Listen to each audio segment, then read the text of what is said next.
এখন বাজে রাত ১১টা। হ্যাঁ, আমি এই ভিডিওটা শুরু করছি রাত ১১টার দিকে। এর কারণও সম্ভবত অনেকে বুঝতে পারবে বা অনেকে বুঝতে পারবে না।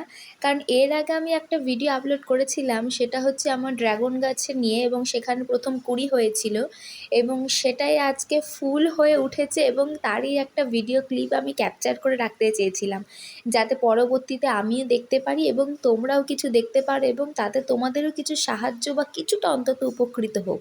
তো ভিডিওটা আমি শুরু করছি রাত ১১টার দিকে। আমি ভেবেছিলাম আরেকটু পরে হয়তো ফুলটা ফুটবে, কিন্তু আমার জানা ছিল না যে রাত ১০টা কি ১১টার মধ্যে ফুটে যাবে, এবং আমার হঠাৎই মনে পড়ে গেছে যে ফুলটা আজকেরই হওয়ার কথা। তো আমি দৌড়ে ছাদে গিয়েছি এবং ছাদে গিয়ে দেখেছি যে হ্যাঁ, সত্যি সত্যি ফুলটা ফুটেছে। তারপর এসে আমি আবার ব্লগটা শুরু করেছি। জানি না তোমাদের ভিডিওটা কেমন লাগবে, কতটা ভালো লাগবে, কিন্তু আমি একটু শেয়ার করছি যাতে তোমরা ভালোবাসো এবং দেখো যে কিভাবে কি হয়েছে। তো আমি এখন ছাদে যাচ্ছি, গিয়ে তোমাদের দেখাচ্ছি যে কেমন হয়েছে ফুলটা। দেখো ফুলটা কতটা বড় হয়েছে। আমি যেহেতু প্রথম দেখছি স্বচোখে, আমি এতদিন অন্যের গাছে দেখেছি, ছবিতে দেখেছি, কিন্তু যখন আমি নিজের চোখে দেখছি যে হ্যাঁ, আমার গাছে ফুল ফুটেছে, এবং আমি সত্যি অভিভূত হয়ে গেছি। এত সুন্দর ফুল, মানে কতটা বিশাল আকারের হয়েছে। তুলনামূলকভাবে যে অন্যান্য গাছের থেকে, অন্যান্য ফুলের থেকে ড্রাগন ফুল অনেকটাই বড় হয়, এবং এটা যেহেতু রাতের বেলা ফুটে যায় এবং সকালবেলা রোদের ছায়া পেলে বা রোদটা পেলে পরে এটা শুকিয়ে যাবে, তার জন্য প্রাকৃতিকভাবে যে ভ্রমর বা প্রজাপতি বা যে কোনো কীটপতঙ্গরা যে পরাগায়ন করবে, সেটা করে উঠতে পারে না।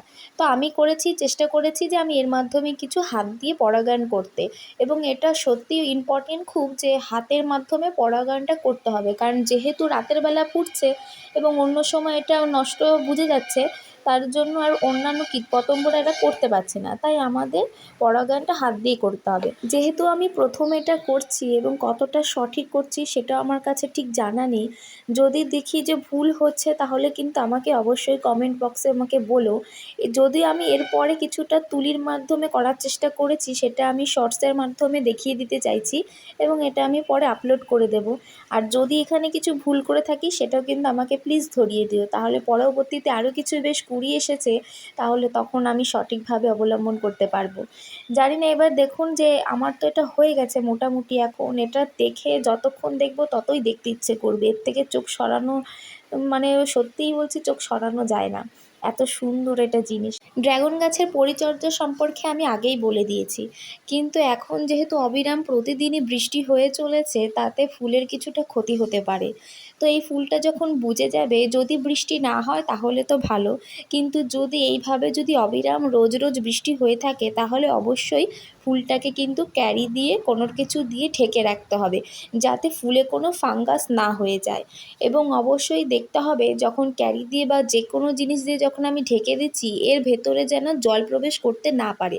জল প্রবেশ করলে জিনিসটা ভেতরে ফাঙ্গাস হয়ে যাবে এবং আস্তে আস্তে পচন তৈরি হয়ে যাবে।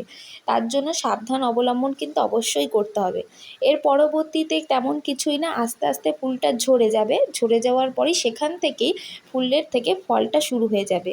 তারপরে তো দেখাই যাবে যে কেমন কি হচ্ছে, আমি আবারও আপনাদের সবাইকে ভিডিওর মাধ্যমে দেখিয়ে দেব।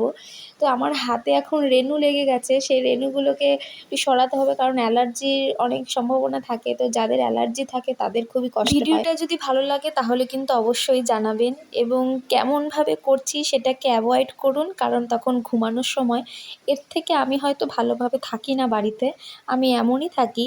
তো যদি কারো সমস্যা হয় তাহলে প্লিজ এড়িয়ে যাবেন, যদি কাজে লাগে তাহলে অবশ্যই কিন্তু ভিডিওটাতে দেখবেন।